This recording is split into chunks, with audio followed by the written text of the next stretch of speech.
What's up, everybody? This is Wayward Jessica, and this is Not Your Safe Zone. Today, we are getting into it after a little bit of a hiatus, but you know, I didn't do an episode about mental health mattering if I didn't take care of my own mental health. So, I'm back, and we're going to be calling some bullshit out. Let me introduce to you our guest and my brother, PrinceTyGangGang.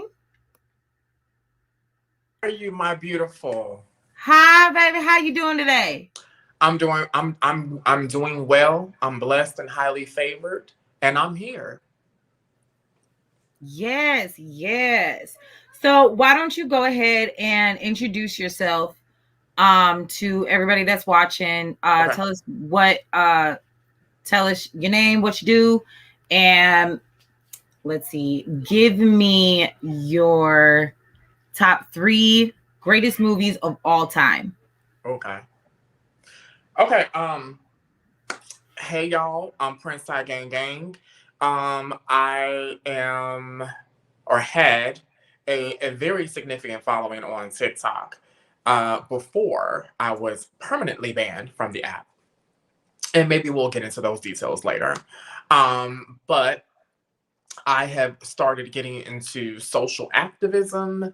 And I would say that my top 3 favorite movies to watch are pretty old school. I'll say Color Purple is number 1. I'm going to have to say Set It Off is number 2. And number 3, very interesting, I'm going to have to say that I really enjoyed... Y'all you gave me 3, sis, and it's so many in my head. So, my 3rd movie, I'm gonna just say it's an old school one. Hold on. I can't think of the 3rd one. It's hard. No, it's hard. It's at the top of my head, but I don't know the name. Do you remember what happens? Maybe us or somebody in the comments can The 5 Heartbeats. I got it. The 5 Heartbeats. Okay. You could tell that I have an old soul because these are all movies that have taken place a long time ago. But I am very much an old soul, and those I would say are my top. I have like 15 favorite movies, but those are definitely in my top 5 for sure. Look, I'm gonna tell you right now. You say that you're old, but I still don't believe you. I need that birth certificate. I understand that black don't crack, but baby, you a fountain of youth. God is good, honey. Look, God is good. I ain't gonna there's say. no rhyme or reason why I should be looking older than you. There's no definitely an 80s no baby reason. here for all the 80s babies in the building, baby. 80s baby down. 80s Look, baby I'm down. a 90s kid. So let's go ahead and get into it. You mentioned that you were banned off of TikTok. Mm-hmm. And we all know that mass reporting has become a serious issue on this app, especially with people of color, especially people in the LGBTQ community. So let's talk about, it all started out with this one troll.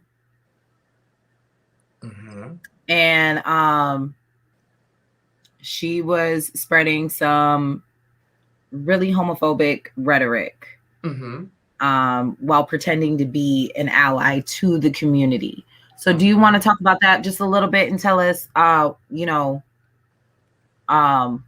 what exactly what she said and everything like that, just the circumstances of your ban?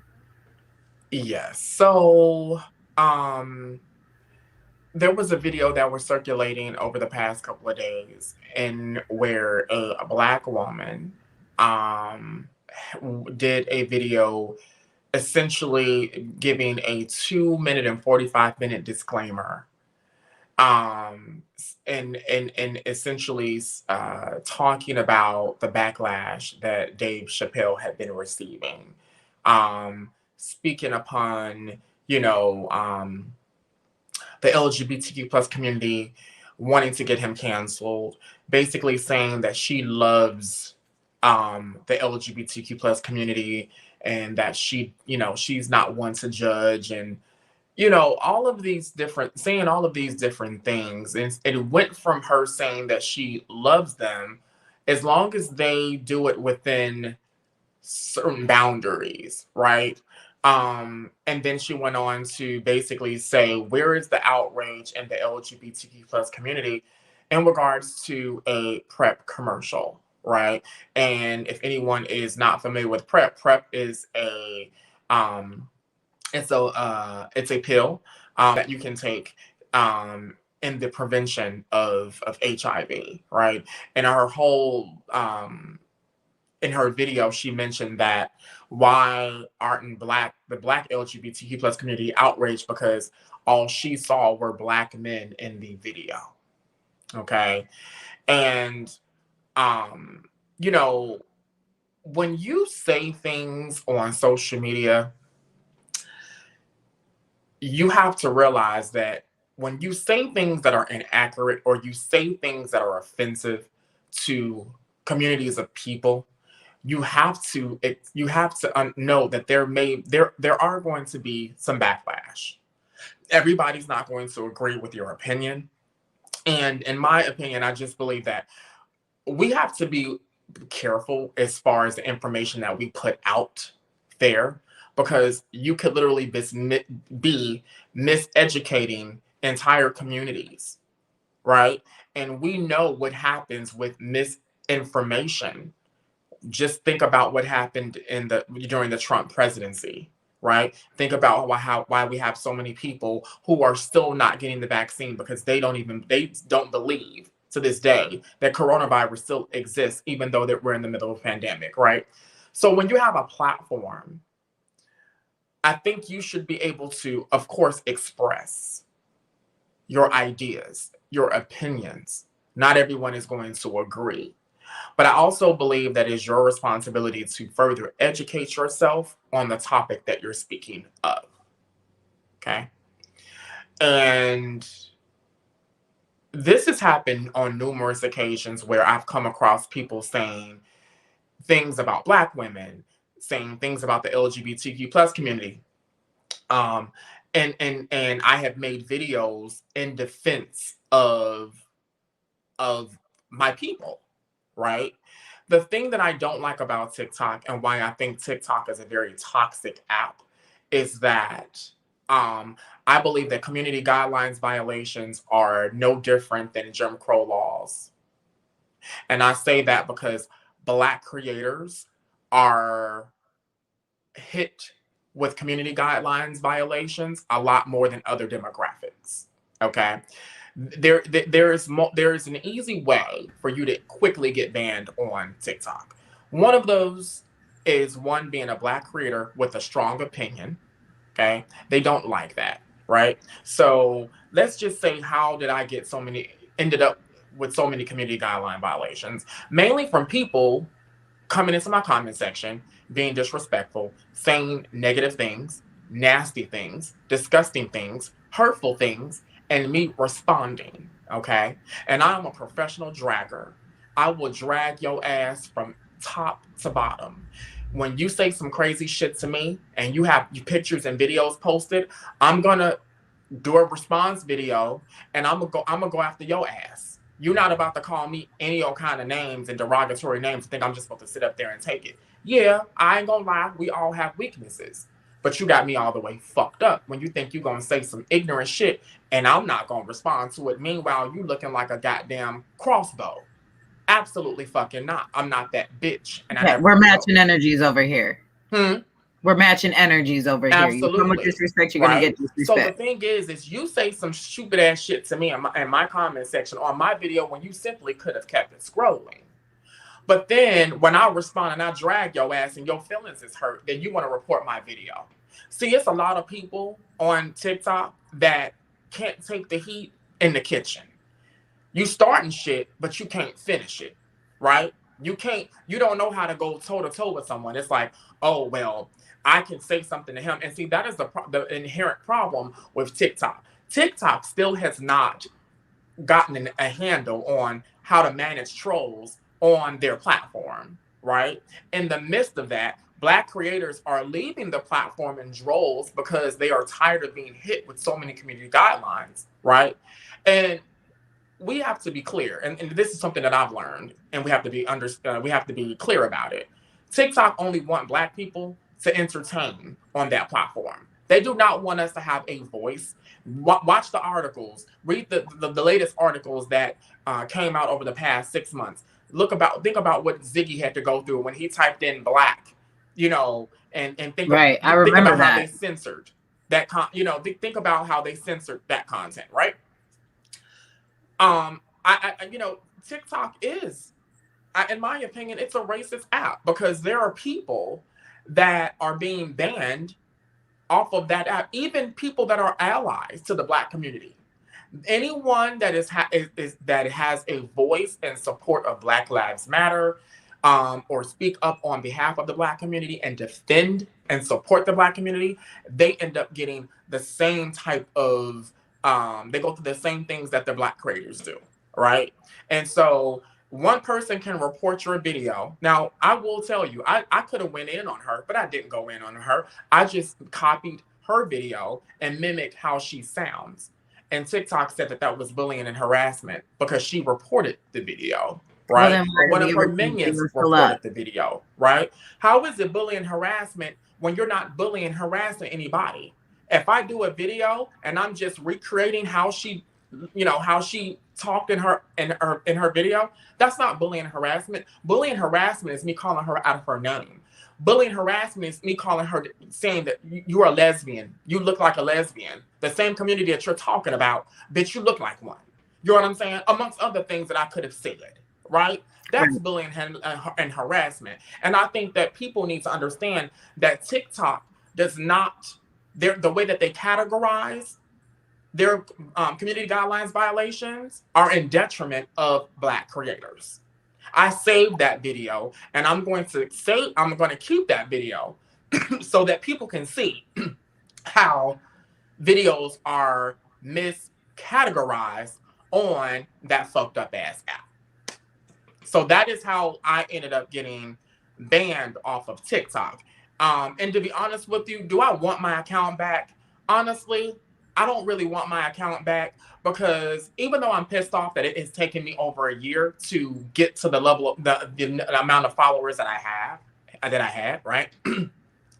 I'm not about to go through another account and put all of that effort and energy back and trying to get that following back. Okay. You can't take away a platform for someone just because your app has flaws, right? Just because you don't want Black people to have a voice. At the end of the day, we have to realize that a lot of these apps that we are on, Facebook, Instagram, even on YouTube, and TikTok and many, many more don't want us on this app. And if we're on the app, they want to censor what we say and how we say it. And when we don't say it within the way that they want us to say it, which is community guidelines, we get the short blunt of the stick. And Black people need an app where we can have a safe space to say and what we want and be passionate about what we want without having to be just you log into your account one day and they say you're out. Well, and to kind of bring up what you said the app has flaws. I would go as far to say as that app, just like a lot of other social media apps, Facebook, Instagram, the algorithm specifically targets people of color. Mm-hmm. So I wouldn't even say that it's a flaw. I would say it's just like the system that is in place. It is meant to target people of color.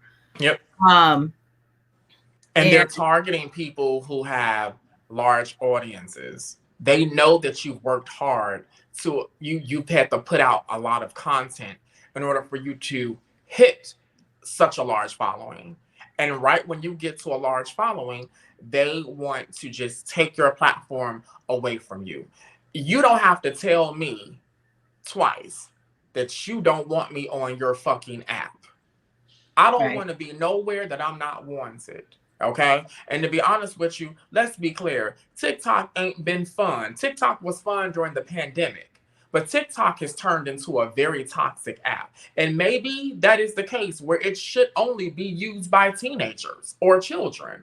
Because when we log into TikTok, let's just summarize what we see. When I log into TikTok, I see Black men saying negative shit about their own women. I see white people saying crazy shit about Black people. I see Black women saying crazy shit about the LGBTQ plus community.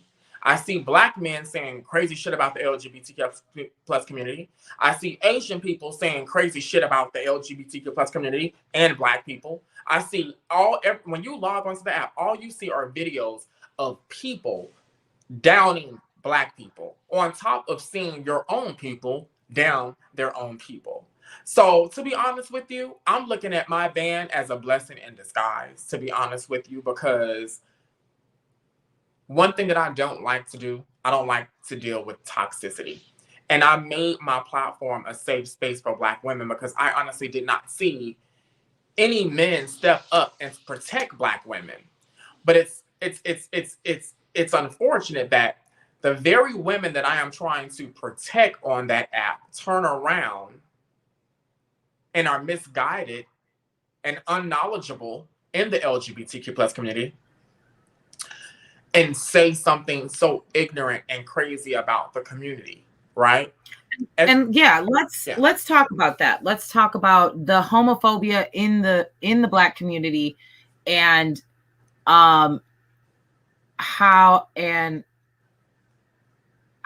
it's affected you. How like from what I've seen just from looking at your videos or being on Patrick's lives, people are so quick, especially Black women, to come for y'all just for being who y'all are. Whether it's Patrick wearing his acrylic nails or him being bisexual in general or you being gay. So let's talk about that. Where do you think that ideology, that hate comes from? Because as Black women, we know what it's like to be oppressed. We are the most disrespected demographic in the world. So where do you think the disconnect is that makes Black women think it's okay to try and oppress the LGBTQ plus community? I think some of it stems from, if not all of it, but some of it stems from ignorance. I think a majority of it stems from religion, church. A lot of people are just misinformed. right? A lot of people are scared of what they are, what they don't know, or what, you know what I mean. They're scared of things that they don't know, right? And um, just think about things right now as far as like what we see, right? You know, I was on TikTok the other day and I saw a video where a black girl basically said that she wanted a gay BFF, right? And what I thought was unfortunate about that video was, I'm saying to myself, you want a gay BFF? The fuck? Like, is the LGBTQ plus community accessories? Like, bitch, like I was gonna say she acts like she want to pick a dog out of a pound. We're not something that you can, right, we're not something that you can go and into the damn you know, breeder and get. We're not some bandana, or we're not some damn clutch purse that you can get. And I see a lot of women say shit like that. Like, first and foremost, I don't want no goddamn friends, because I barely trust people within that. But if you walk up to me and saying that you want to be my goddamn gay, you want me to be your gay BFF, bitch, you better go find your life, because it ain't happening with me. I'm sorry, I said what I said. Not a goddamn accessory. We're not accessories.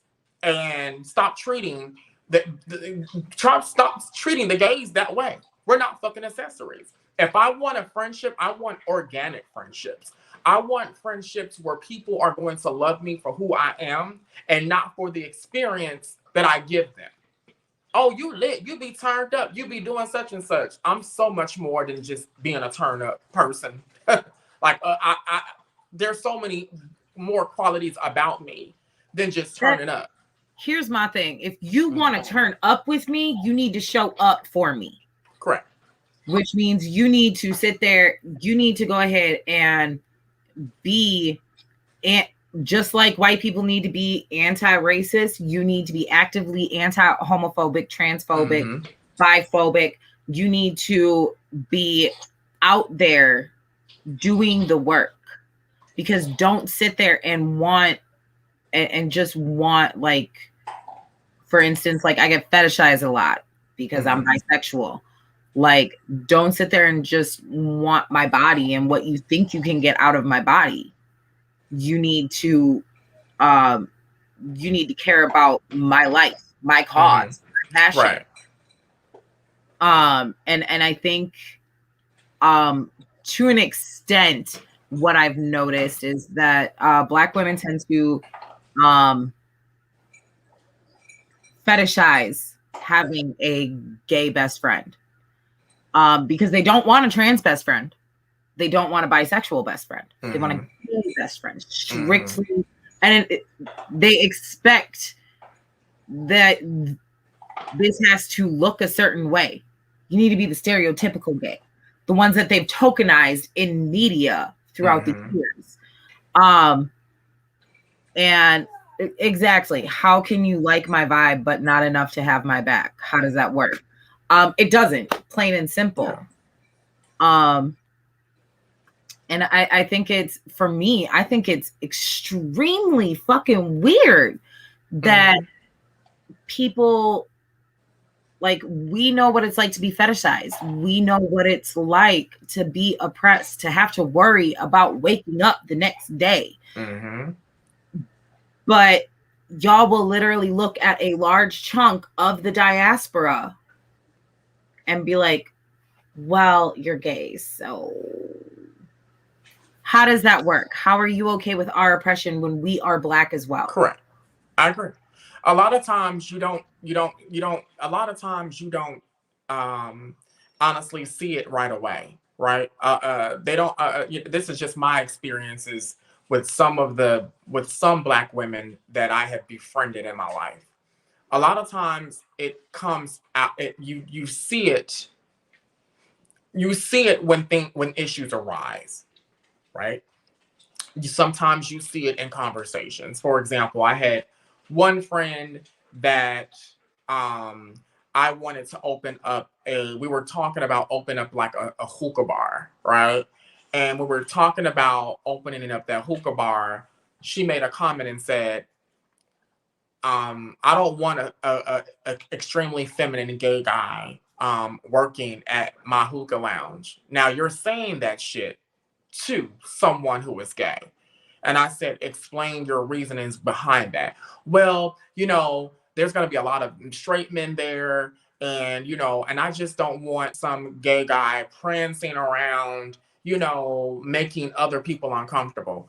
And that, my dear, was my sign that I needed to stop fucking with her immediately. Okay. And So my I just need to response to say her, this. I just need to say this real fast to all the straight people that are watching. We don't want your fucking ass. We don't. Go ahead. No, you're fine. And I said, first and foremost, I was like, you would want him to, you would want a feminine gay man there. Because first and foremost, he's going to be lit. He's going to be outgoing. And he's going to bring money into the hookah lounge because he is going to be the one that women are going to gravitate to. He's going to be the one that is going to say, oh my God, you're beautiful. Black women love compliments. We know that. And when a Black woman look good, we're going to tell you that you look fucking good. Right? And we, a lot of people don't realize, like, men like that are cheerleaders. We're cheerleaders. We're letting you know, sis, you look good. We understand your struggle because we come from Black women, right? I think people fail to realize that. People think that we Can come you from say fucking that aliens. one more again for the Bitch, we motherfucker come sleeping in from the Black back? women, okay? So we know the fucking struggle. We have Black women that we grew up with, that are relatives, sisters, aunts, nieces, cousins. Come on now. So I learned that when I am learning a new friend or navigating around a new friend, I listen to the type of things that they say, because that just helps me determine whether or not I want to fuck with you or not, and that also helps me determine if you are homophobic, right?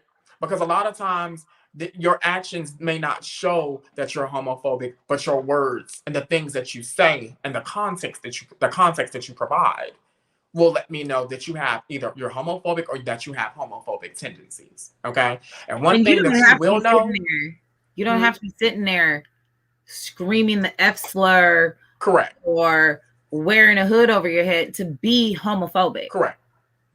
One thing that you will know, and one thing that you do know, is I've now identified things around amongst Black women that will give me a sign that they have evolved and that they don't have homophobic tendencies. For example, I have a friend, and me and her have been friends for over 15 years. And when she got into her new relationship, she basically told her dude, she was like, I'm digging you and I'm feeling you, but she was like, this is my brother. He's been riding for me for years. And if you can't ride for him the way that I ride, if you can't ride for him the way that I'm riding for you, then it's going to be a problem. And I sat back and I said, what? Like, girl, you about to lose your whole man? You about to lose your whole man over me? She was like, because you're my family. And I'm not about to be in a situation where my man is telling me that you can't come over and you can't see your godchildren and you can't. No, you are actively in my life. And it actually, I was emotional because I never had no shit like that before. I never had my friend tell her man, hey, and he told her, he was like, I'm very secure in my sexuality. He said, if that's your brother, that's my fucking brother. You know what I mean? And I love it. It's just so beautiful. When I go down to Atlanta to visit them, they just bought a new house. We have conversations as men, and it's just beautiful. It's just beautiful to see a heterosexual Black man comfortable in his sexuality when he ain't think about me. It's so beautiful, because when I tell you that man ain't thinking about me, that man ain't thinking. I mean, when I say thinking about me, he ain't walking around here uncomfortable. You know what I mean? Like, he right. He ain't scared to sit next to me. He ain't scared, he ain't thinking, he not thinking, because he knows, and this is what he really had me fucked up, is when he told me, he was like, I'm secure in my manhood and you secure in your manhood. He said, I'm never going to be around a man that's going to make me uncomfortable. He said, because when I have friends, when gay guys come around, they get, oh my God, oh, them faggots, oh my God. He said, a man shouldn't move you that way. A man shouldn't make you uncomfortable that way. And I said, well, how would you feel so comfortable with me? He said, first of all, you don't want me. And I said, how did you know? He said, because you told me that you don't like men that don't go your way. I said, I love a man that listen. And I told him when we first met, I said, I like men that like men. I'm not attracted. I mean, you might look good, but I don't go after men that like women. Y'all don't do shit for me. Right. You like pussy. I like men. Right. And it's just the whole, a real man ain't about to be sitting around here uncomfortable around another man. Men that are comfortable in their sexuality ain't bothered by a gay man or a gay man's presence. Hell, if anything, what I get from a lot of heterosexual black men, they say, I love when your ass come around, because every time you come around, you got about 20 girls with you, 20 women with you, and then I'm trying to come over. He said, you just helping me out, because I can go over there and I can just pick. You know what I'm saying? And I think that there's an equal responsibility on both sides, in my opinion, where you have a lot of gay men that go after and target. They like and they want to date heterosexual black men, right? I never was that gay. For me, I'm not about to be going through all of that goddamn work trying to convert your ass. The fuck? Hell no, I want somebody that's already pre-built, bitch. Give me a goddamn, give me a pre-built used car or new car. I want to get in that bitch and drive it. I don't got time. That's like giving me a fucking, I'm driving a stick. Hell fucking nah. I'm not trying to sit up here and learn how to drive no fucking stick. Bitch, give me a goddamn automatic so I can start the bitch, put the bitch in go, and hit the accelerator. Okay? Look, I just need heterosexual men to understand that nobody's trying that fucking hard for 2 thrusts and a night of disappointment. We're just not. Like, y'all need to understand that. Like, not that type of gay. Stop centering yourself and thinking that everybody wants to be with your ass. And a lot of these men really got egos. No shade, but matter of fact, when I say no shade, I actually meant shade. All shade. Yeah, you got men out here. You got men out here that look like a catalytic converter in the face. Okay? A catalytic converter in the face. And walking around here thinking that they are God's gift, like, to the world. And I'd be like, baby, one thing that you need to know is the gays. One thing about a gay, they picky as fuck. Okay? Picky down. Okay? So please stop making yourself seem like you bigger than what you are. Like, come on now. Like, everybody's attracted to something. Okay, but it really be the bottom of the barrel dumpster juice motherfuckers that really be like doing that shit. A lot of these attractive men. He's sitting there talking about, I don't want to be around a gay dude because I don't want them to hit on me. Motherfucker, they don't want you. They don't want you. I'll be out. You know what's so funny? I literally have been out with a group of women, my girls. We chilling, having a good time. It's always some big ass, stanky danky, ugly ass dude coming over there talking about, he gay. And they was like, the girls in the group was like, but we don't want your ass either. And I was like, please let this motherfucker know. Like, get your dusty ass, get your crusty, dusty ass the fuck away. Like, ain't nobody checking for you. Like, and you gotta talk. So, that's the world that we live in. I just believe that we need real allies. It's a lot of fake allies out in these streets. We have a lot of people that say that they love you, but they don't. They don't want your struggle. When I see Black women and Black men that do that, they sound like white men and white women to me. They sound white, right? Because we see that a lot, right? People like to pick and choose, in my opinion. They like to pick and choose the things that they give attention to. Every time a white person get on TikTok and say anything negative about black people in general, there's an uproar, right? Black people are going ham in the comment section, reporting the videos, all of that, right? But it's so funny when it's done to the LGBTQ plus community, you don't see that level of outrage, right? You see some outrage, but you don't see the amount of outrage that you get if someone is white says something derogatory about a black person, right? And I think I want people to know that the black LGBTQ plus community are black before anything, right? And we talked about this the other day. And I told you, I never felt like I was part of the black community.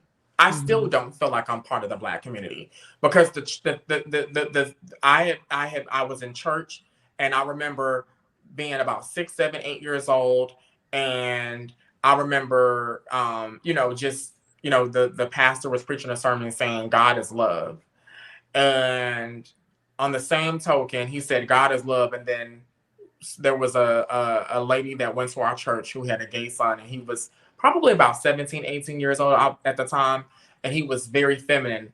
And when he walked in and sat down, he immediately changed his tune and started going into the Bible scriptures that that we all are very familiar with, and basically making that young man very, very uncomfortable, right? He started crying and he ran out of there, right?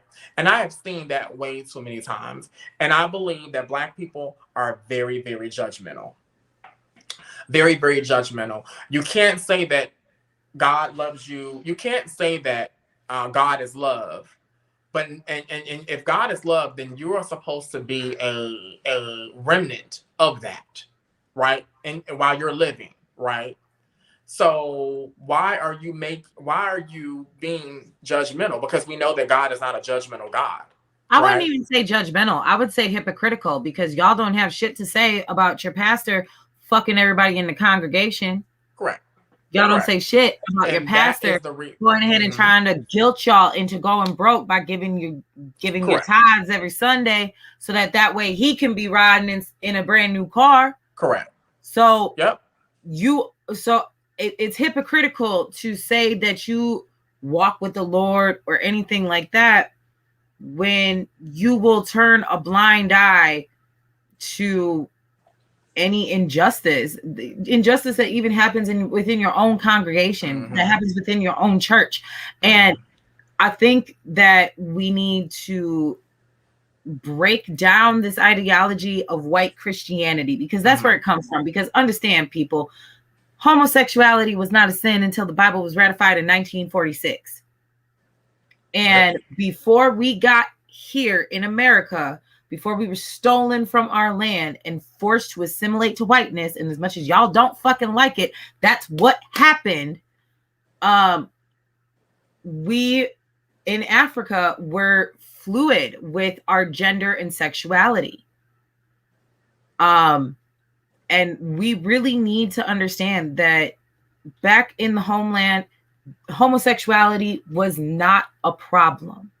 It was not an illegal offense. Now, I understand that we as a community have generational trauma, especially with Black men, because of buck breaking. So I understand that while we have that generational trauma, and then we've also been pushed white Christianity down our throats for centuries, we need to wake up and learn our history from back home and deconstruct that faith. Because if you know that Jesus wasn't white, then you should know that homosexuality wasn't a sin. Period. And that's the reason, honestly, why a lot of people in the community, the LGBTQ plus community, are afraid of the church, to be honest with you. Like, I'm being real. You would never get me to ever step into a church ever again. It's not going to happen, because the things that I have seen as a child go on in the church, the church was the first place to do me dirty and do me wrong as a child, right? The things that I've seen in the church, it's so funny how they talk about the world and, in the church, how they say the world is this and the world is that, and they do this in the world and they don't want you listening to secular music and all of this, right? But the funny thing about it is a lot of things that I've seen in the church and a lot of things that I've seen done to other people has been in the church.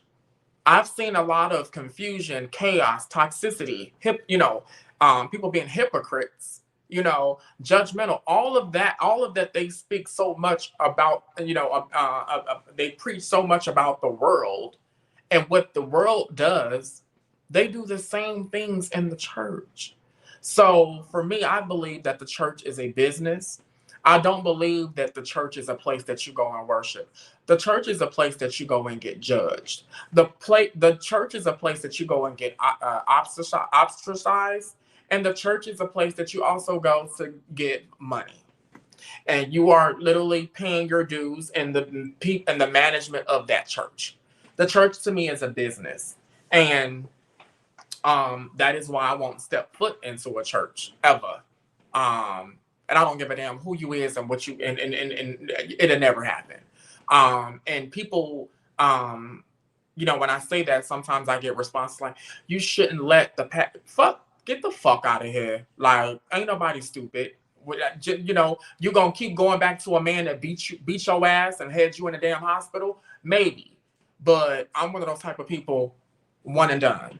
When I have, growing up in a church from 4 years old all the way to 18 and just seeing the things that were said to me when I was 5, 6 years old, called a faggot by people in the church because I was too little. So what the fuck you think I'm gonna want to go to a church? That's where I first heard that word from. So you want me to go back to a place that gave me childhood trauma? No. One thing about me, I don't want to be in a place. You already in a fake ass place with a lot of fake ass people. Why the fuck would I choose to go to a place, congregate with fake ass people in a goddamn church? I've seen people do some of the most craziest things inside the church. People say God is love, but you are not practicing love. Because if God is love, then you supposed to be humble. You supposed to pray for the things that you are not even that you are not knowledgeable of, right? Absolutely. And people see shit on TV and they want to think that is how people are in real life. How about you just learn that if you're not familiar with something, how about just shutting the fuck up? And if you so holier than thou, just pray and say, "Lord, I don't understand it," and keep it moving. But it'd be church folks that be in these comment sections saying shit. And I'll be saying to myself, y'all don't see what God sees, and he knows all things. So he also knows what you typing in his comment section. My thing is you want to walk around here and say that we are all made in God's image, right? Well then, honey, I was made bisexual in God's image. Prince was made gay in God's image. We all were made in God's image. We all were made in God's image.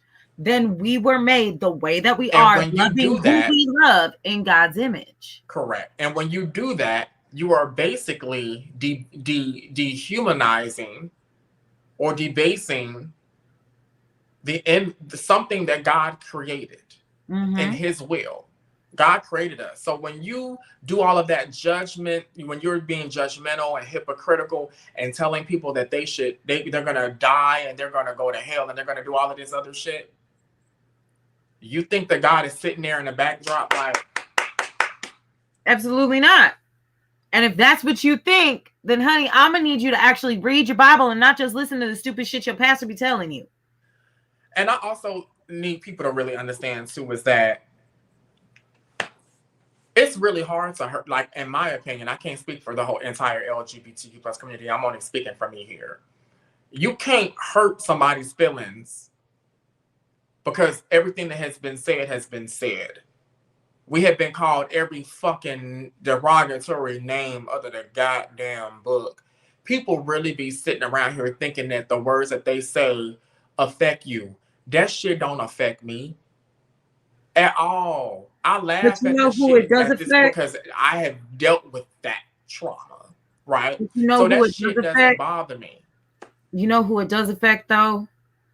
It affects your sons and daughters and children who haven't come out and who don't. This is why y'all be wondering why people will grow up and then just not have anything to do with the family. This is why, because when you sit there and you say that, when, like, I'm gonna use the example of raising Black men for an example, because I have Black sons, so I have experience. So if I were to sit there and every time my sons cried, I called them a girl, a bitch, F slur, they're gonna grow up with that homophobia indoctrinated in their mind. They're gonna grow up and see that being themselves, having emotion, is not okay for them to do. So then they end up having an identity crisis if they are part of the community, or even if they're not, because it's natural human instinct to want to cry, to feel things other than anger or joy. So they're going to grow up with an identity crisis and they're going to lash out at the world. So this is why we have Black men who find out that someone's gay or someone's trans and attacks them. Or you have Black men. That homophobia, that transphobia is indoctrinated in their head. We need to understand that. How can we expect Black men to respect us women? How can we expect Black men to respect the LGBTQ plus community, the disabled community?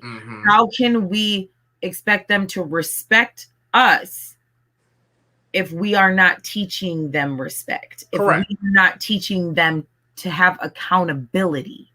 And that is something that I think is lost, because what do we do now? We just bitch about these grown ass Black men. We bitch about these grown ass Black women. But we don't think about, how are we raising our children? Are we raising our children to end up the same motherfucking way? And it's also the reason why you have Black men who can't accept the word no. When a woman says, no, I don't want your number, that should be it. Walk the fuck off. Men, how many videos have we seen circulating just on social media?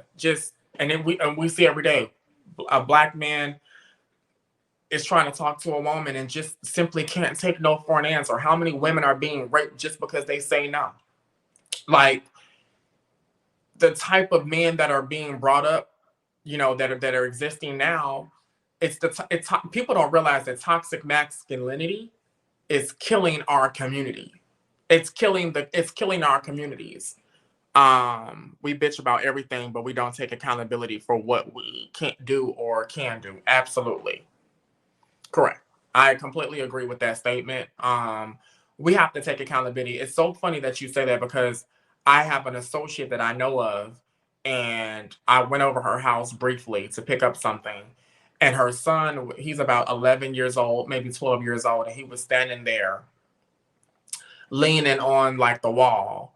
And she said she grabbed him and like damn near pushed him like hard and was like, stop leaning like that. That's like girly. Don't stop standing like a girl. And it just, and I didn't say nothing, but I wanted to get the fuck out that house so goddamn quick, because it just reminded me of me just growing up and other people that I grew up with that ended up turning out to be gay. How any little small thing of femininity was looked upon as disgusting, and you had to be hard, and you had to play baseball and football, and you couldn't cry, and you couldn't show emotion. And I don't think that people really realize is you're taking so much away from a child when you don't give them the ability to show the emotion that's natural to them. Absolutely. Because at the end of the day, if your child gonna be gay, your child gonna be gay. I don't give a fuck what the fuck you can do about it. At the end of the day, if it's in their nature is always going to show. And I don't think that people realize that. I don't give a fuck how much pussy you throw in a teenager's face. If it's in that child's nature, it's gonna come out. And ain't shit you can do about it. So how about let's stop putting our children out because they're gay. And let's start talking to them. Let's start getting to know them in this new journey and venture that they're going through. Life is already hard being Black. It's even harder being Black and gay. You know what I mean? Imagine your son going to the barber. I don't think people realize how many Black men have to code switch when they go to a fucking barbershop. I used to do the shit when I was younger. I don't do the shit no more because none of you broke bitches are paying any of my fucking bills, bitch. If you ain't feeding me, fucking me, or financing me, you can shut the fuck up. I used to give a fuck when I was younger, but imagine your Black son going to a barbershop and he may be too feminine, or he may look gay, or have that look, whatever the fuck that is. You sit there getting your hair cut and you hear people talking about you, not even like under their breath, like, or rolling their eyes at you, giving you nasty ass fucking looks, right? You're feeling like you're feeling uncomfortable, embarrassed. You're feeling you get upset. You know what I'm saying? Like, people don't fucking realize that shit. Like, you know, and these be your own people. And mind you, these be the same type of men that got 8, 9 fucking kids, ain't even taking care of the kids that they created, barely making ends meet, living in relationships with women where the women are the fucking sole financial providers. You ain't offering nobody shit but dick. But you're worried about what the fuck another man does between his legs. People gotta realize that the Black LGBTQIA community, they're Black first. Okay. So and I actually go ahead. I have a story actually regarding what you were just talking about. Okay. So I have 2 sons. One is 11, one is 8 years old. My oldest son, he's a jock. And then my younger son, he likes more feminine things. So my mom's boyfriend, and everybody who watches this knows my mom's white. She dates Black guys, you know, whatever. So my mom's boyfriend, he saw my younger son dancing to Michael Jackson. And he was trying to, hit the hee and everything like that, right? And he went ahead and he looked at me and said across the living room, "Why is he dancing like a F slur?" And I need Black mothers to take notes, because this is what you do. I got the fuck up. I got in his face. I started screaming. And I told him to get the fuck up out of my house. And I said that if he ever were to insinuate anything like that about my son again, as if it was a negative thing, that I would kick him down my motherfucking stairs, and then he was gonna end up being a fucking paraplegic for the rest of his motherfucking life. Because I was not having it. Because here's the thing. My younger son, if he were to come out to me at any point, I would not be surprised. And I love the shit out of him. And he is perfect. And nothing's going to change. Nothing's going to change about your son. Absolutely not. He's still going to be amazing and fabulous and successful, whether he's gay or not. And absolutely. I think what I don't like about what you told me is that it's so sad, because I've had grown men and women say that to me, and I was about 5, 6 years old, kindergarten, first grade. You know what I'm saying? And the Black community don't realize is that they are the ones that put that shit into the universe, right? When you say that shit to a child, don't be surprised by when that child turns 16, 17, 18 or whatever, and they say that, "Hey, I'm gay." You have to be very careful about what you say to a child and what you put into the universe. A lot of times, the child will hear that word from the first time by the same people who are supposed to love, support, and protect their ass. They don't hear that shit. They might hear it at school, but most times it's from inside of the household. The words that do the most damage, it comes from home. It comes from home. Because let me tell you, I never gave a damn if any of my classmates knew that I was bisexual. But I sure gave a damn if my mom knew. Mm-hmm. I cared if my grandma knew. I cared if my sister knew. You know, the people that were closest to me. Mm-hmm. And I think this also ties in to the large suicide rate among the Black community, especially Black men. Yep.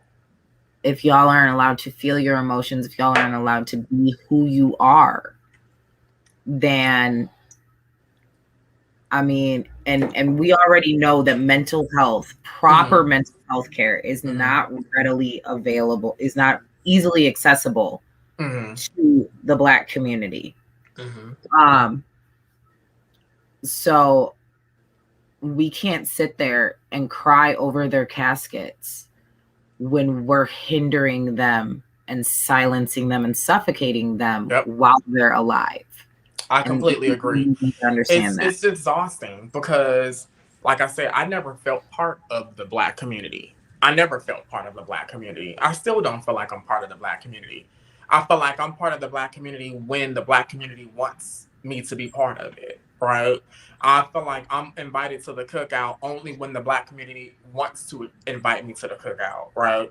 You know, I know so many Black gay men who have committed suicide or who was addicted to drugs and alcohol and who are not here today to speak about those experiences because they were dealing with trauma, pain, and hurt that some of that trauma I have experienced. You know what I'm saying? I thank God that I had the strength. I said, fuck y'all. When it came to my certain family members, I said, fuck y'all. Y'all, you don't like me. Bitch, I don't like you. And I'm leaving this motherfucker and I'm going to live my goddamn life without you. And I'm going to be successful.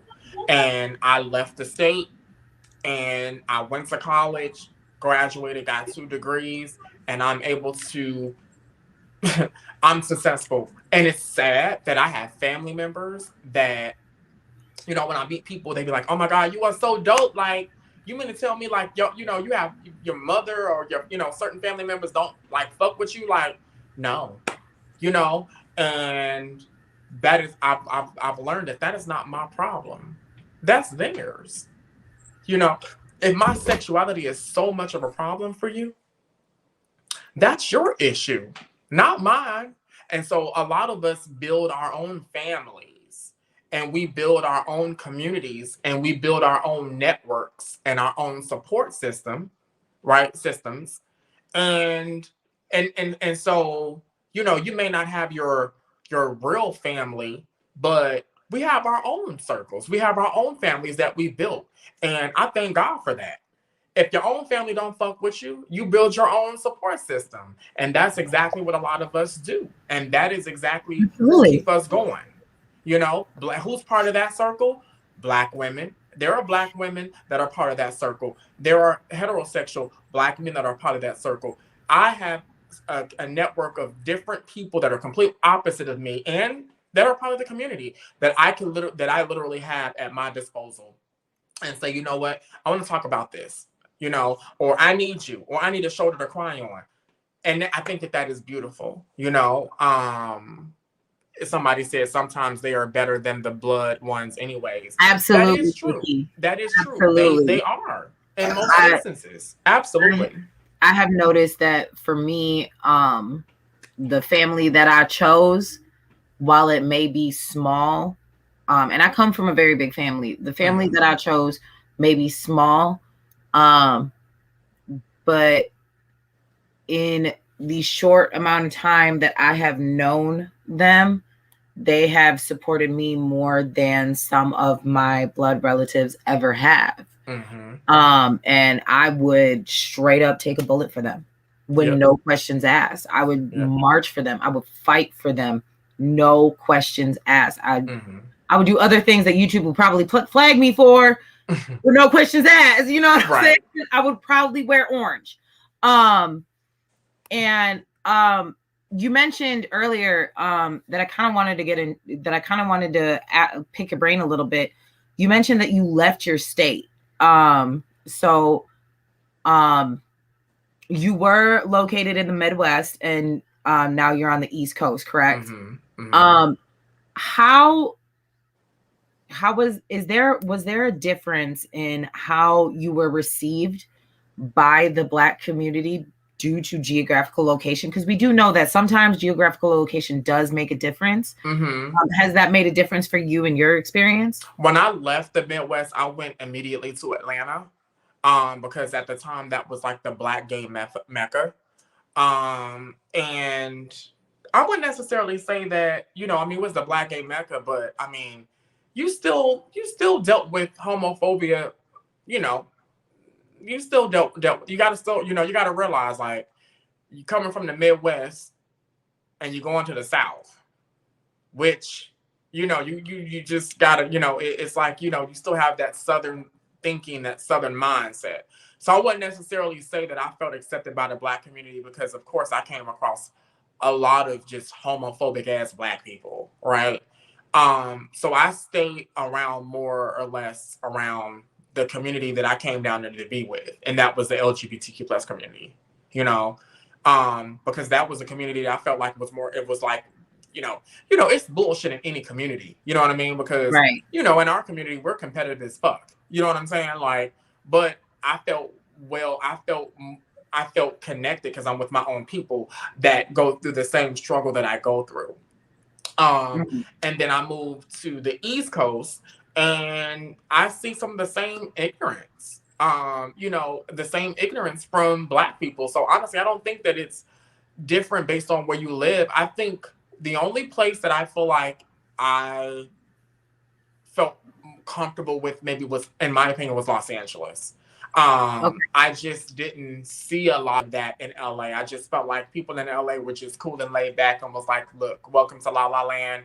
It's a hustle and grind here in LA. We don't really give a fuck about what you do because we out here too busy hustling and trying to pay this high ass rent. You know what I mean? So Right. I think that, you know,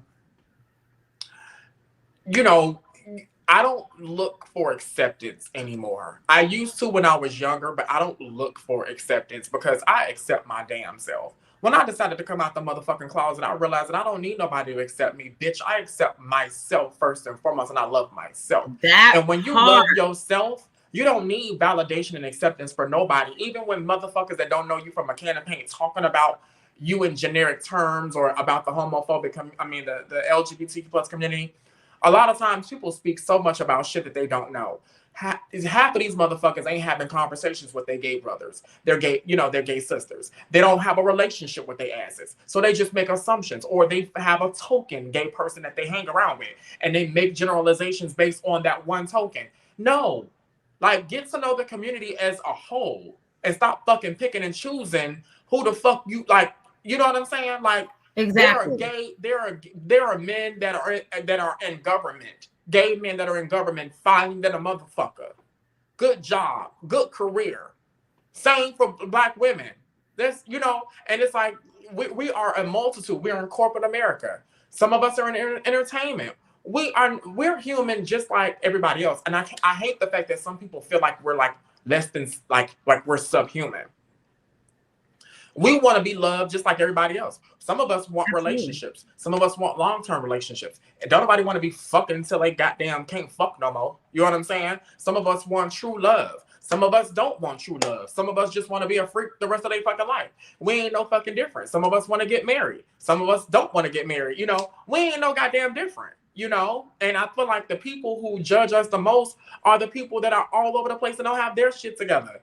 I know somebody right now who I don't fuck with, that I used to fuck with. She just don't care for the gay community, and she got into a relationship, and her dude is extremely homophobic, and she's taking on his values. And meanwhile, she hates the gay community or the LGBTQ plus community, but she keep having abortions every fucking year. She's killing a baby. You got bigger fish to worry about than the goddamn LGBTQ plus community. First and foremost, let's be clear. The LGBT, and there's this thing that I saw on TikTok in somebody's comment section saying the LGBTQ plus community is so fucking sensitive. Let me tell you something. I'm speaking for me. I'm not speaking for the whole community on this one. I didn't watch Dave Chappelle because I've never watched a Dave Chappelle special ever. I ain't never been a fan of Dave Chappelle. I ain't never been a fan of none of those comedians. The only comedian that I really liked was Samore. That's the only comedian that I like. Funny as hell. I liked her, but as far as and Monique, like maybe, but I never watched the Dave Chappelle show or special. And even if he did say something that was offensive to the LGBTQ plus community, I wouldn't be surprised because that is what Black men do. So I'm gonna say it like this. People need to understand that people like Joe Rogan or Dave Chappelle, they intentionally say inflammatory shit. Mm-hmm. They're literally professional assholes. Like, that's why Dave Chappelle thought it was okay to dress up like a Klansman and start screaming white power. Mm-hmm. Like, that's literally his job. However, is what he said offensive to the trans community? Mm-hmm. Absolutely. But that doesn't mean that me as a bisexual woman or you as mm-hmm. a gay man, it doesn't mean that we are suddenly the spokesperson. Mm-hmm. And that doesn't mean that we have to subject ourselves to that. Mm-hmm. Like, watching what he said. Mm-hmm. So that way we can catch more hate. It doesn't mean that we don't stand with the trans community at all. Yeah, I believe that you can't tell anybody how to feel. No. And I feel like we're being part of the alphabet mafia, like we're treated as a monolith. Yeah, I feel like people always assume there is this assumption that, oh, he said something offensive to trans, so people are trying to cancel him. I don't know who's trying to cancel him. I don't care if he's canceled or not, because I ain't never seen him. I ain't never watched none of his shit. You know what I'm saying? I'm not a fan of his shit. But if he says something offensive about the LGBTQ plus community, I'm not going to necessarily say that he should be canceled. I'm not even honestly a proponent of cancel culture. The only people that need to be canceled are people that's out here molesting, raping, and doing acts that are unfathomable. Okay, so I don't think R. Kelly should be canceled down. I don't think it's cancel culture. I think people put a fancy name on having accountability. Correct. And I think, and here's my thing about Dave Chappelle. I'm not fighting Dave Chappelle. I am fighting these legislators.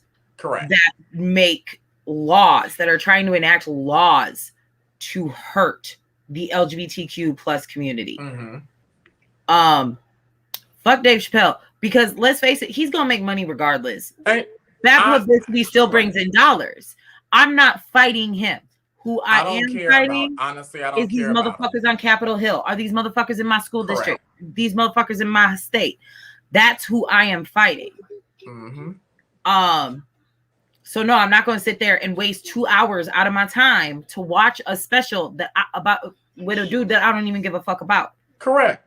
When I could be sitting there and going out and getting the word out and voting and stuff like that to try to erase these laws that have hurt our community so badly. Correct. And that's not just the Black community, that's also the LGBTQ community. Like, mm-hmm. because I'm a firm believer of a threat to injustice anywhere is a threat to injustice everywhere. Mm-hmm. Yeah. And I feel like we as a Black community needs to understand that. We need to really, because we say that, but then are we actually fighting against other injustices? Or are we trying to center ourselves? Yep. Are we sitting here trying to have, and I'm going to say it and people ain't going to like it, are we trying to have our own oppression pity party? Or are we going to get the fuck up and fight against all forms of oppression? Mm-hmm. Because that's the only way that our oppression is going to end. And you can't tell me that Black Lives Matter if you don't think that all Black lives matter. I can't fight for somebody who ain't going to fight for me. I'm not going to protest for somebody who's not going to protest for me. If we're both Black, then what affects you as a Black man and a Black woman affects me too. and vice versa. But I'm not going to be on the front lines putting my life at risk for a bitch that would sit on the couch and just write rest in heaven or rest in peace in a comment feed if something happened to me. I'm just not going to fucking do it. And that's exactly what happens to us. That is what happens to our community. It is. It's silence when there are marches. Or what they say is, oh, well, you should have been transparent, or the trans person should have been transparent. The trans person gets dragged through the mud, but the person that killed them, it's like they should get a pass. They shouldn't go to jail. They should get a pass because the trans person should have been transparent. So one of y'all unjustly is murdered, and so I'm supposed to just get up and just off the breaks of you being Black, I'm supposed to get up and fight for you. I'm gonna be real. No matter when trans people disclose, they are still at risk, at a very high risk of getting murdered. And I'm gonna call y'all motherfuckers out right now, especially by straight cishet Black men. How many trans women actually are in relationships with these men and they actually still get murdered? They are in when I say relationships, they ain't just meet online. They have been in a relationship. Some of them 1 year, 2 years, 7, 8 months. They have had relationship with the man. Whatever. A lot of trans women get murdered. They're murdered because the guy. Let's be real. Let's talk about it. Some of these guys that are in relationships with these women, with trans women, they panic. They wake up one day and they panic. Somebody might have an inkling that something ain't right, that they may be close to, or they may have an inkling where maybe the trans woman wants more. Or, saying, let's make it official, or they may want to go public. I know a trans woman that got murdered that way. She was with a guy for 2 years, and he hung around a lot of her friends, and she wanted to get married. And she told him, she said, I want to get married. And he was like, well, what if I don't want to marry you? She was like, well, we're going to have to move on. And he was like, well, I'm not about to come out, and I'm not coming out the closet for you. And she said, okay, well, do you ever see yourself coming out of the closet, with me? He was like, if you do a little bit more surgeries and you look more, you look more like a real woman, then I would be open to doing that. Okay. I got a question. The fuck a real woman look like?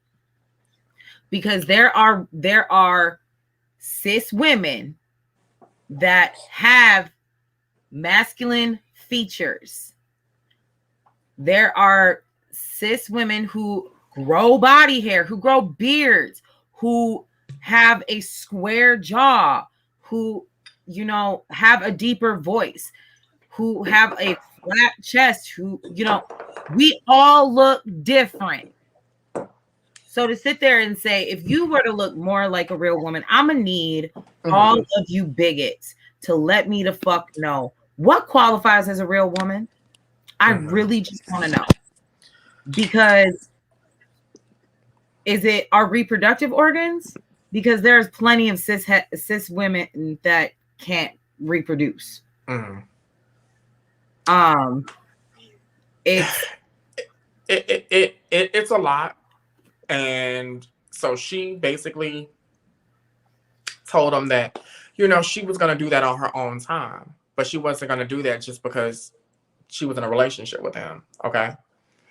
And all I know is when she told him that she wanted to, be in a relationship, she wanted more. She wanted to get engaged. She wanted to be married and all this other stuff. He basically said that he would be open to it, right? Something happened where, I don't know if it was his sister or relative, somebody got access to his phone and saw pictures that they took over the course of their relationship. And when the pictures, when the family member started asking questions about, that looks like a transsexual, that looks like a man, he murdered her. And so people really, are there trans women out there that play games, yes, with their lives and or whatever. But we got to realize transparency is not only limited to the trans community. Transparency is something that we all should strive for.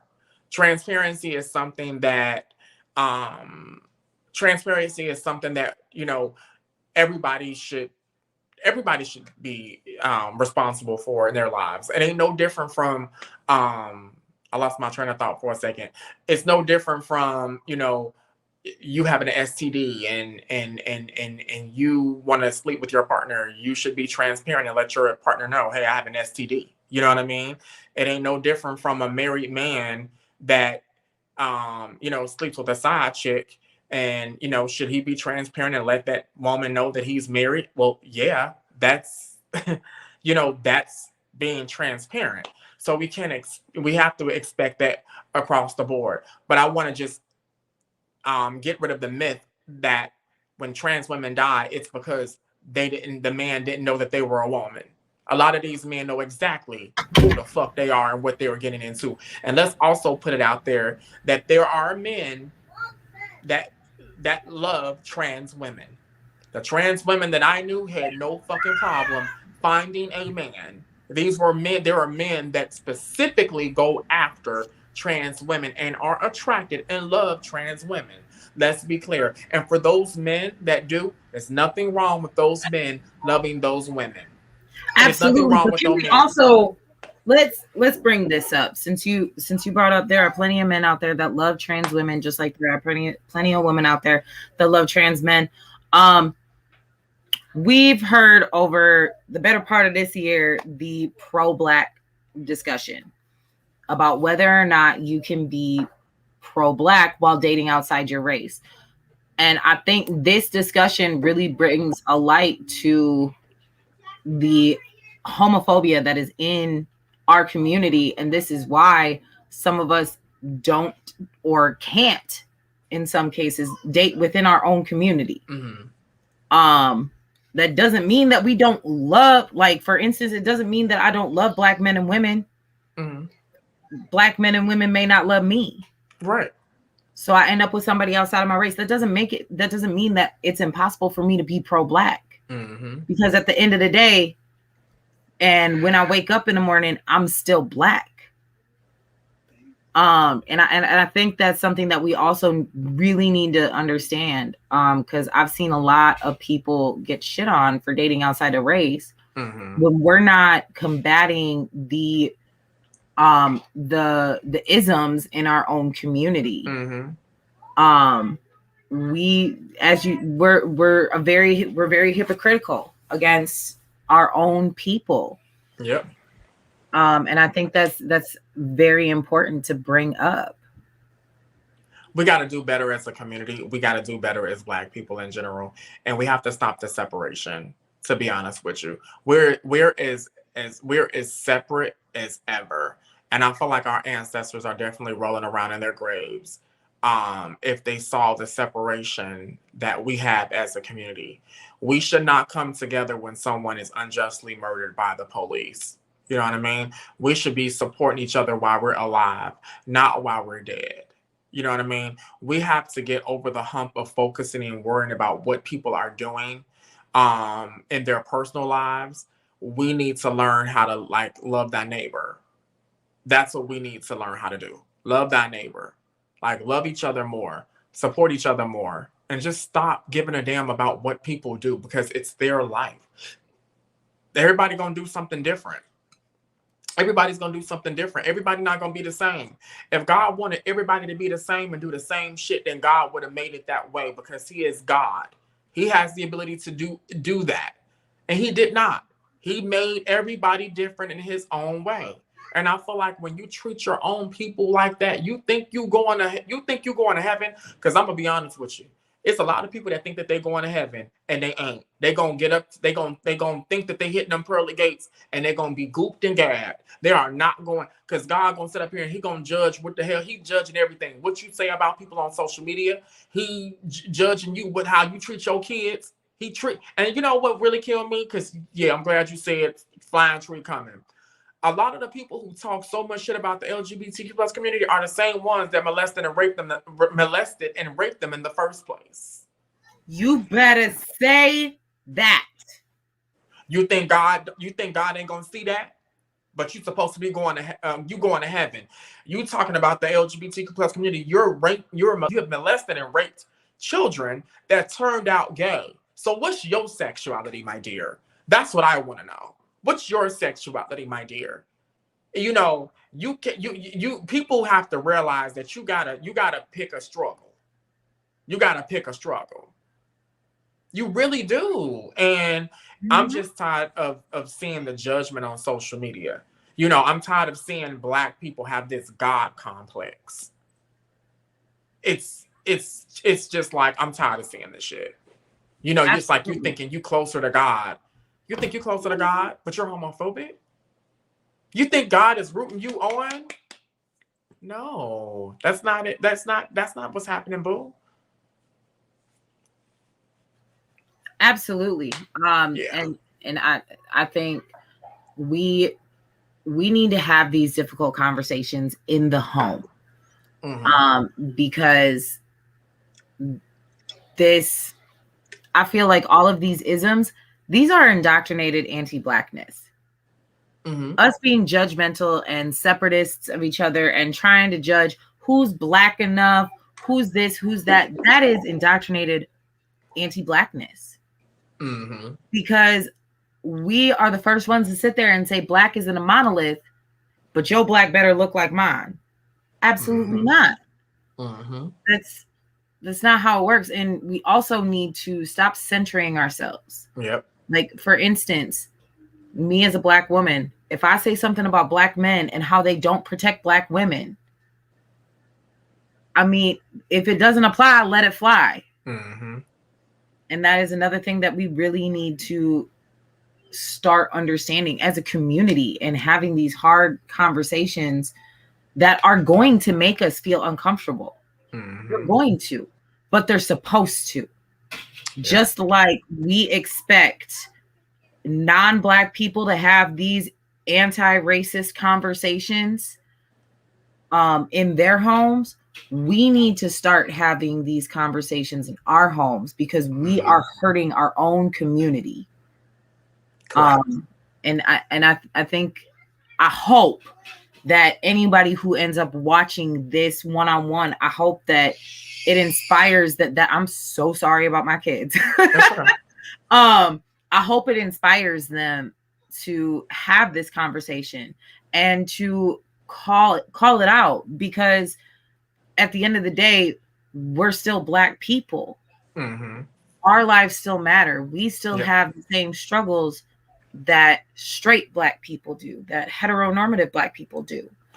And I also want to say that even being part of the, LGBTQ plus community, it's not like a matter of like, I hate my community. Like, I hate Black people. You know Absolutely what I mean? Not. I'm Black. I love being Black, but I don't feel part of the Black community because I don't feel like the Black community, like I said earlier, is accepting and supportive the way that they should.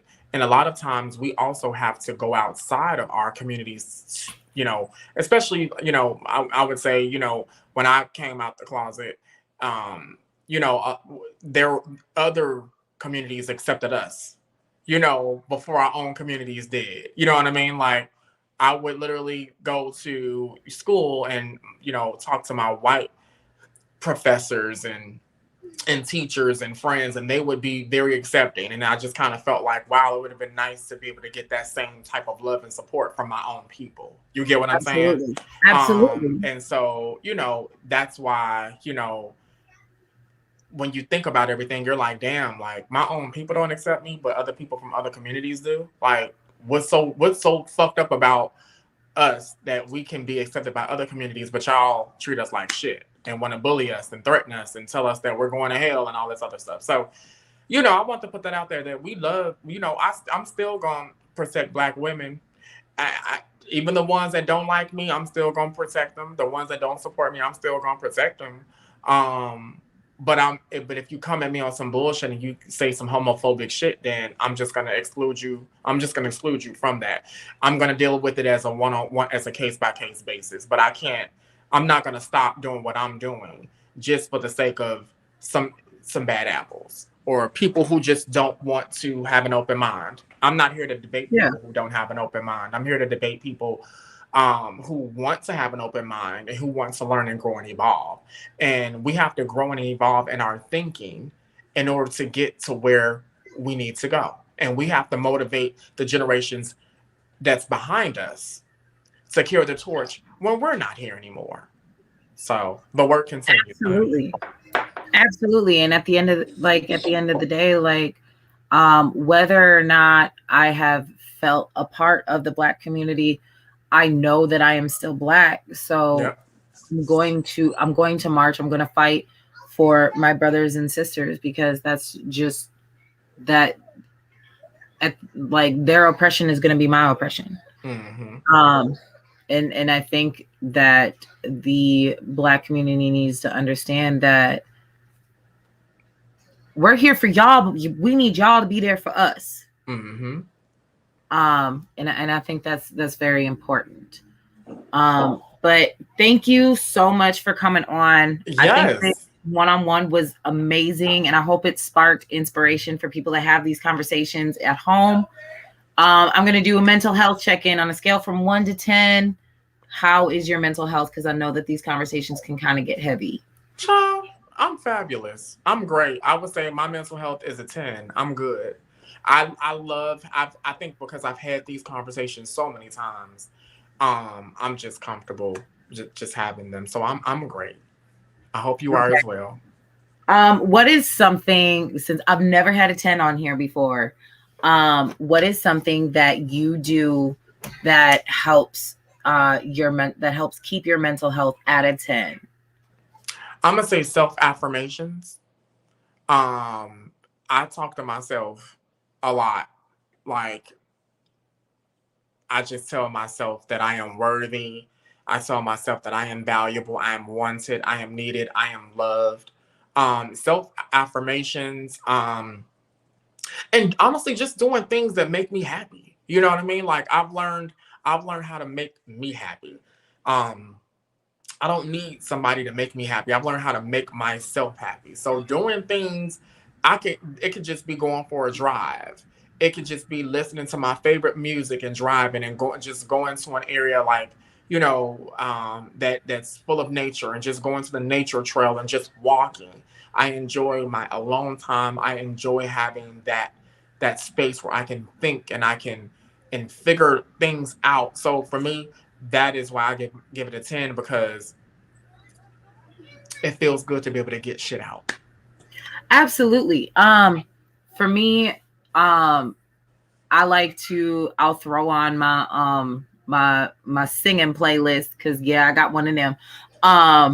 And I'll go drive or do whatever. And I'll have my own little concert in the car. I'll be sitting here pretending like I'm Beyonce or some shit. Mm-hmm. And then it's a release that, like you had said, that I had needed so much, because like me being a single mom of 3 and doing everything that I do, sometimes it just builds up, and sometimes I need to get it out. And that was one of the things when I did my mental inventory of what was important to me, it was that I was able to get that release, so that I didn't have the same issue, so that I don't have the same issue that I just had. Right. But yeah, for sure. This was great. I had a good time. Absolutely. We definitely have to do this again for sure. Absolutely. This was a great conversation. Thank y'all so much for joining, because I can't see everybody. I'm going to ask you one more thing.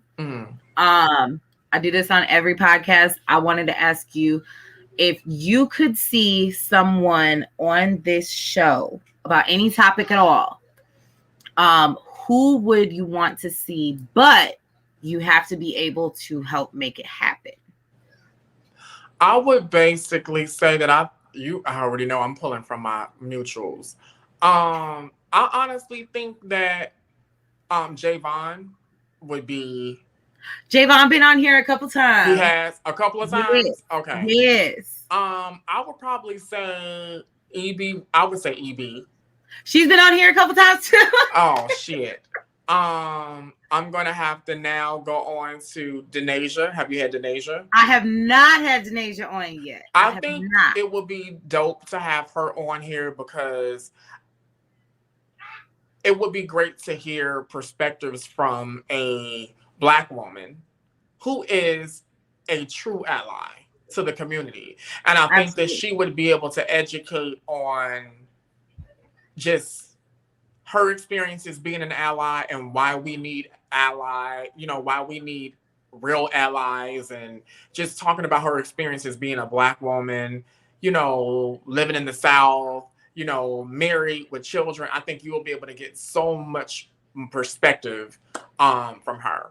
So absolutely, I will definitely bring it up and see if she open to it, and I'll and then I'll let you take the reins from there. But I definitely think that she would be pretty dope to have on here. I would definitely love to have her on here. I would appreciate that so much. So I'm going to do the outro real quick, and then I'm going to go ahead and we'll talk a little bit backstage. So just hold on. Okay, babe. Okay. All right, everybody. Everybody thank Prince for coming on and educating us and giving us some real talk. If you're not following his YouTube, or if you're not following his backup account on TikTok, I don't know what the fuck you're doing with your life, but you ain't fucking with me. It is, I will put it in the comments. It is PrinceTyGangGang is back on TikTok. So go ahead and make sure you give that a follow, so that way he can go ahead and come live with me and we can talk our shit on TikTok and piss some people off, because we love doing that. Y'all make sure you take care of yourselves. Don't be a dick. And if you can't love yourself, how in the hell you gonna love somebody else? All right. Y'all have a good night.